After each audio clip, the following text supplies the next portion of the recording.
Dear students, তোমাদের এই ভিডিওর মধ্যে সোশ্যাল সায়েন্স সাজেশন মাধ্যমিক এক্সামিনেশন 2026 এর জন্য জিওগ্রাফি পার্ট সম্পূর্ণ পেয়ে যাবে। ওকে, প্রথমে আমরা সিলেবাসটা দেখে নিচ্ছি। দেখে নাও সিলেবাস।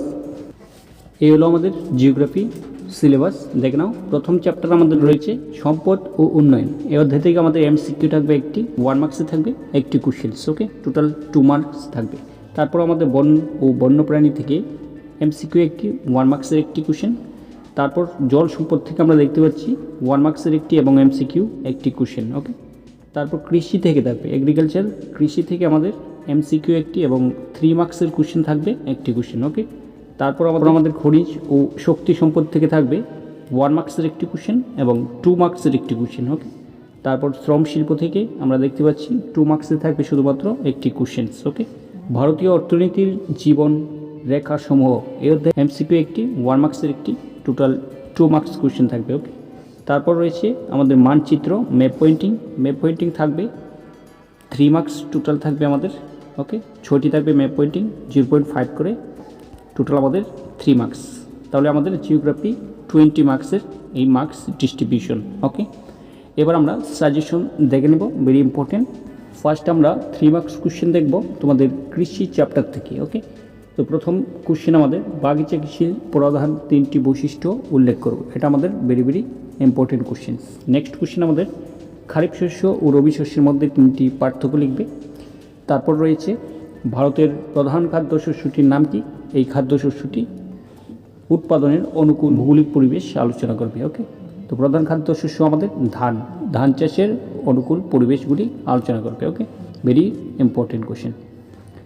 কোশ্চেন আমাদের সোনালী তন্তু কাকে বলা হয়, এই ফসল চাষের ভৌগোলিক পরিবেশ আলোচনা করো। ওকে, তো আমরা পাট কি সোনালী তন্তু বলা হয়, পাট চাষের অনুকূল পরিবেশ আলোচনা করবে। এটাও আমাদের very important question. Next question, কৃষির উৎপাদন বৃদ্ধি সুনিশ্চিত করতে ভারত সরকার কর্তৃক গৃহীত কিছু পদক্ষেপ আলোচনা করবে। ওকে, এটাও আমাদের ভেরি ইম্পর্টেন্ট কোশ্চেন্স।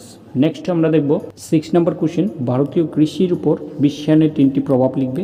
ওকে, 7 নম্বর কোশ্চেন দেখব ভারতের সবুজ বিপ্লবের ফলে কিভাবে খাদ্যশস্য উৎপাদনের স্বয়ংভর ও আত্মনির্ভর হতে পেরেছে। ওকে, এটা আমাদের ভেরি ইম্পর্টেন্ট। নেক্সট রয়েছে বাণিজ্য কৃষি কাকে বলে, এর 3টি বৈশিষ্ট্য লিখবে। ওকে, তোমাদের এখানে 8টি কোশ্চেন দিলাম, 3 মার্কসের কোশ্চেন, এগুলি 12 করে পড়বে, ভেরি ইম্পর্টেন্ট, এগুলি প্রথমে পড়ে নেবে। ওকে, নেক্সট চ্যাপ্টার রয়েছে আমাদের খনিজ ও শক্তি সম্পদ।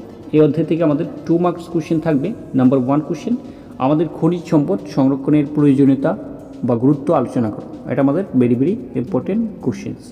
নেক্সট রয়েছে সিএনজি পুরো নাম কি, ইহার একটি ব্যবহার লিখো। তারপর প্রচলিত ও অপ্রচলিত শক্তির মধ্যে 3টি পার্থক্য লিখবে। তারপর রয়েছে ভারতের লৌহ ইস্পাত শিল্প কেন্দ্রগুলো ছোটনাগপুর মালভূমির মধ্যে অঞ্চলে কেন্দ্রীভূত হয়েছে কেন। ওকে, এটাও আমাদের ইম্পর্টেন্ট কোশ্চেন্স।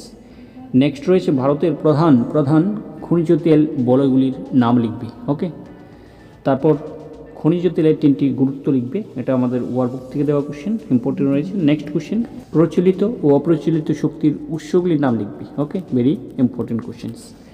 8 নম্বর রয়েছে ধাতব খনিজ এবং অধাতব খনিজের মধ্যে 2টি পার্থক্য লিখবে। ওকে, এটা আমাদের very important question. Number question রয়েছে খনিজ তেল বা পেট্রোলিয়ামকে কেন কালো সোনা বলা হয়, এটা আমাদের ভেরি ইম্পর্টেন্ট। তারপর কোশ্চেন আমাদের কালো হিরে কাকে বলে এবং কেন।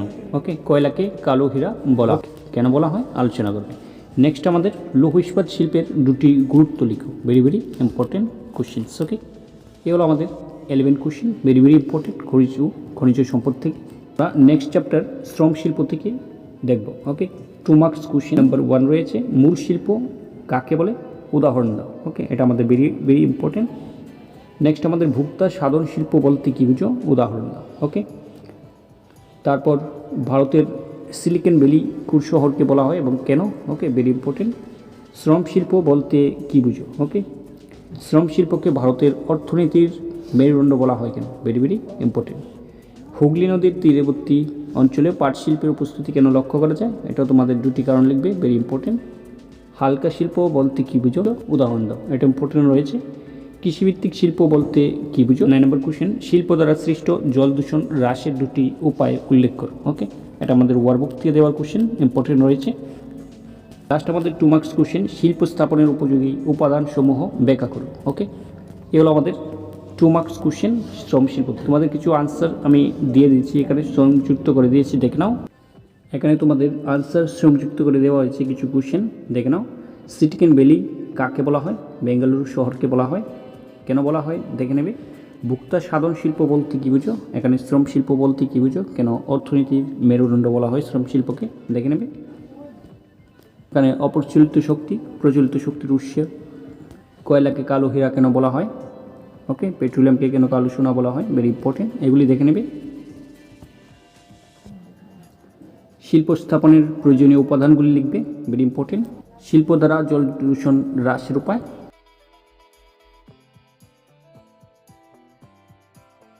আমাদের 1 মার্কস কোশ্চেন এখানে তোমাদের ওয়ার্কবুক থেকে দেওয়া হয়েছে, সংযুক্ত করা হয়েছে, এগুলি দেখে নেবে। ওকে, এবার আমরা ম্যাপ পয়েন্টিং দেখে নিচ্ছি। ওকে, ম্যাপ দেখে নিব, ম্যাপ পয়েন্টিং দেখে নাও, ভেরি ভেরি ইম্পর্টেন্ট। ওকে,